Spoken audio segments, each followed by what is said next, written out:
Hi friends! Before I start this tutorial on a men's scrub cap, I just wanted to make a few comments on the nurses project that we've been doing for my daughter Molly and the nurses at Fairfax Hospital. There has been an overwhelming response and the nurses are so appreciative.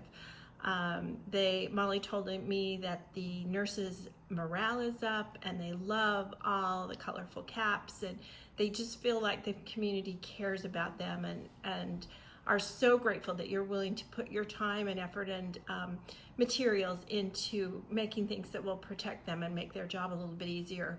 I just wanted to tell you a few things you could do. This is a cap I made that I wanted. I didn't have enough on the fold, so I made a French seam, if you can see here, in the fabric before I cut it out. If you don't know how to do a French seam, there's a lot of tutorials online. Basically, you put right sides together, sew 1/8 of an inch, turn it to the other side, stitch along the wrong side, and you've got this really tough seam in the middle. But then you can put that fabric together and you can't even see where it is. So you can use smaller pieces if you are running out of bigger pieces. I also wanted to explain why we are doing double top stitching. Because the nurses take this and it becomes part of their uniform, we wanted to make everything really strong. That's why there's no raw edges and why we double top stitch so that they'll last. Also, the nurses, buttons have been donated and they are sewing their own buttons on so that the masks can go over this button instead of over their ears to help protect them and keep their ears from getting sore. So thank you so much for what you're doing for these nurses, and just know how much they appreciate that. I was made aware over the weekend from Molly that the men had been asking for a cap.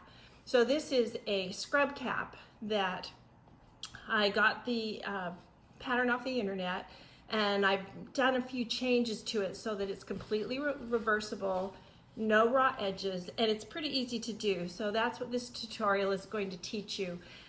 It's nice because you don't need anything except fabric and thread. The pattern, no interfacing, no elastic. A 1/4 yard of 2 different fabrics or a 1/2 yard of 1 fabric will make a cap. We're going to post the link, but this is, oh, and that looks like it's backwards. Anyway,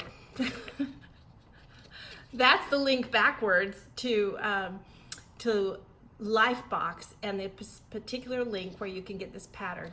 And once again, you'll get a link to a pattern and instructions. I'm changing the instructions slightly so that we can have a reversible cap and make it a little bit easier for you. But when you print out the pattern, once again, remember to go into scale, make sure it is at 100%. The pattern will print out so that it's 2 centimeters and 5 centimeters, or I'm sorry, the pattern prints out in centimeters, not inches. But before you go crazy, 5 centimeters is approximately 2 inches. If you have a measuring tape, you can flip it. You know, the top is inches, the bottom is centimeters, so you'll know what it is. But that's, make sure that you've got close to 2 inches on this line, and then you'll be good. But it comes in 3 pages. The first page is the top part of the cap, and you don't have to do anything to this. The second page you have to put together the B part, which are the sides and ties of the cap. It has an overlap. This piece overlaps to here, and they do have a line for you to overlap that on, which you match it to this second line here to overlap. This second piece, they didn't do that, but all you have to do is line it up and make sure these curves match up here before you tape it. It's easy to do, and you'll find that it's about the same. But once you get your pattern together, it's gonna look like this. There's your B pattern, this long tail, looks kind of like a roller coaster. And then here's your A pattern. Now, the one thing you need, you're gonna need 2 of this pattern. It can be 2 different fabrics, 1 of each fabric, or the same fabric, whatever you want, but you're gonna need 2 A pieces and 2 B pieces. And please note that this is on the fold. So when it gets finished, here's it in fabric. Here's 2 pieces in fabric two different fabrics of A. Here's two pieces. Oops, can't open these. Don't lick your fingers. Here's the long piece in one fabric and the long piece in another fabric. So those are all the things you'll need. Now you may need a couple of tools I found have been very helpful. One is if you've got a point turner or a chopstick, or if you've got a skewer and a few pins. These will help you as you put this together. So the first step that you're going to do is you're going to take your A pieces and you are going to sew, all the seams on this, by the way, are 3/8 of an inch. You're going to sew 3/8 of an inch across the bottom. Right sides are together. So you sew on the wrong side, and then you're going to flip this. So you've got this nice little seam on the bottom, and you're going to match your raw edges. Now, one thing, if you do my method, you only have to mark the top of the center cap right there, right in the middle, and the middle of the curve part right there. And I like to mark these by putting a tiny clip, but make sure it's tiny because this is only 3/8 of an inch. So I like to put my scissors in the fold and just do a little tiny clip right there to mark that. And when you pull it apart, you can see that little tiny clip, but you don't want it very deep. On the pattern, it tells you to mark this one, but if you use my method, you really don't need that. It'll work fine. So anyway, after you sew this, mark your center on both of these pieces, right there, okay? You're going to want to put this right size together. Now I'm matching my green piece in the middle, and I'm matching my alligator piece in the middle. So I've got this together right here, and I put a pin in it and just stick a pin up here like that, so that you've got your middles all together. Now in order to get this curve, because you've got this funny piece to fit all along this curve, and because this is steeper than this one, it's like putting in a sleeve where you've got to kind of keep the edges together and match it. Now this one I've pinned along the curve. This is my middle right about here. I've pinned along this curve just for this first 4, 5, 6 inches. And then this, I only put a pin where the little top crown piece meets it, because I don't want to lose that. And as you stitch along here at 3/8 of an inch, start in the center front right here, start right here, and sew 3/8 of an inch. Go slowly, adjust your fabric, take your pins out. Once you get around this curve, you're not going to have any problems. Now if you have the fabric kind of bunching up right through here, which it might, just take your skewer as you're sewing, and you can flatten this fabric with the skewer as it feeds into your sewing machine, and then you won't get any puckers. I found that you're more likely to get puckers on the right side rather than the opposite side, but if you stitch slowly, smooth it out, take your time, this 6 inches you're going to do fine. And then after that, it's just following along the curve, putting your pieces together until you get to the end. Now you might have a teeny bit of an overlap. Don't worry about that. We'll just cut that off if you've got a little bit of extra. But I would go ahead and sew off this edge, sew down this edge. So you sew off the edge. You don't have to back stitch. Sew down this edge, then turn and begin sewing on this one, matching your raw edges. And I've sewed about, maybe 12, 14 inches. Until you get to the point where your cap's starting to get in the way, and you just want to tuck that up in there and sew to that point. Now, the easiest thing I've found is if you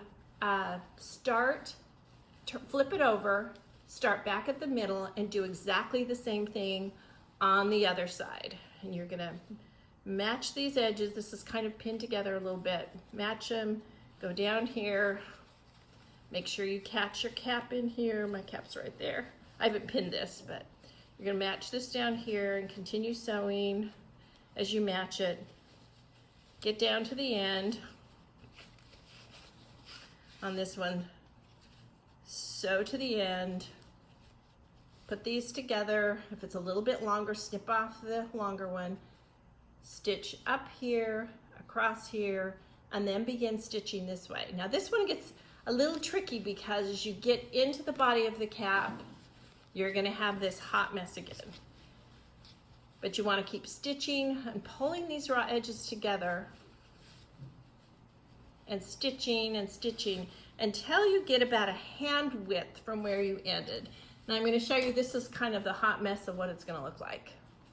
Because I've stitched around the top, I'm still stitched around here. This is where my cap is. I've stitched to the end. You can see where I've gone off the edge of this fabric, sewed straight down, got off this way. See, I didn't quite match it up, but it's because I didn't cut it carefully enough. And I've gone all along here until I've got to this area. And this is about big enough to stick, you know, about 4 fingers in. It's about 3.5 inches. On the other side, I flipped it. I stitched along here, along here, along here. I'm just getting this fabric out of the way. And it's much easier than this looks. But you just keep matching your edges. You get to the end, sew off, sew over, sew down, then begin sewing down this way, keep going. And just in this area where the body of the cap is, just keep pushing that crown, that top of the cap, back in out of your way until you get to this point where you want to stop with about that much in there. And this is what your hot mess cap is going to look like. It's supposed to look pretty weird. Now your next step, you're going to go back to your corners, and a little bit from the edge, you're just going to trim these off like this. Like that. And the other one, I'm going to trim this off. You can see I'm leaving a little bit at the edge. This is just to make those corner points a little easier.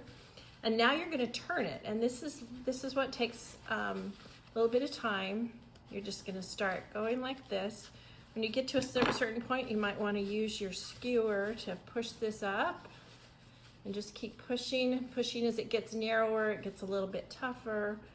You might need to pull this up, but however, if you're a seamstress and you turn things, just use your method of how you enjoy turning something. Anyway, you're gonna just keep pushing and pushing and pushing and pushing and pushing. Okay, one side you get done. You get to your ends, just use your chopstick or your skewer. Push those out as best you can. That's what it looks halfway. Then you start on the other half, and you're gonna push your cap through. Get the cap through first. And then the tie's gonna come last. And sometimes you have to find out where that's gonna be. There it is.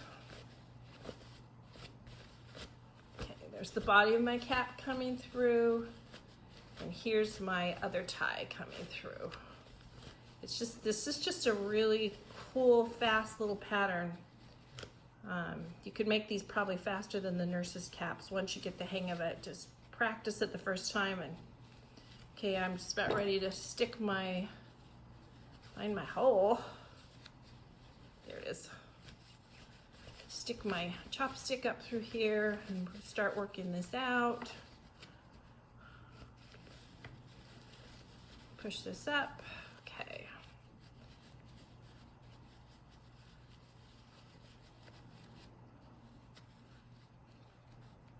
And I've been using my scraps to make these. That's why my samples are all the same color. I had this kind of surgical green I was experimenting with. So, okay, we're just about done there.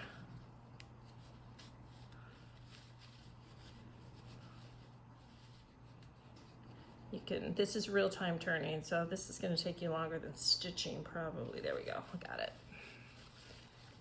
Okay, There it is. Okay, that's turned all the way. So you pull your skewer out, and here, get your cap all turned. And here it is turned out. Now you may want to go to your sewing machine, press this a little bit. It might make it a little bit easier. You find your hole, and you turn that under about 3/8 of an inch, about your seam allowance, and just bring those together. Now, this is where you begin. I like to begin here, or you can begin back at the back, but this is where you start your top stitching. Start right on the edge, top stitch all the way down. This is really cool how you do it one continuous line. And that's why pressing this makes it a little bit easier, so you don't have to just sit and figure that out. You go all the way down to the end. As you turn this corner at the edge, you may have to use your skewer to push it through your sewing machine.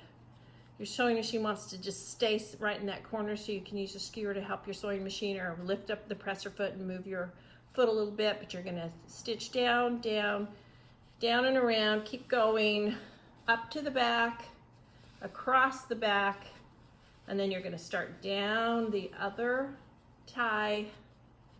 And this looks better if it's pressed out. Go all the way around. Do your corners again. Corners again, I'm pushing the wrong way. Corners again right here. Then all the way down till you get to where you started. And then you just backstitch a little bit or stitch in place, and your cap is done. And this is what it looks like. Here's, oh no, it's not quite done, sorry. Then you're gonna wanna go back and stitch 1/4 of an inch from the edge all the way around, like this one. If you can see that, I should have done this in different colored thread, but that has 2 rows of top stitching. When you get here, just go past your edge 1/4 of an inch, turn, go across, past the edge 1/4 of an inch, and turn back down. And the reason you want to do this top stitching is this is going to get a lot of stress, and you want to make sure it's going to stay secure so they can wash it and re-wear them, which is what they're going to have to do for the next little while. So anyway, that is your surgeon's surgical cap. You'll enjoy this website, this lifebox.org, which is very interesting things that those people are doing, and what a wonderful gift for them to give this pattern free. So anyway, good luck sewing, and thank you so much for all that you've done for the nurses of Fairfax, and for the morale and the protection that you've offered them. Thanks, bye.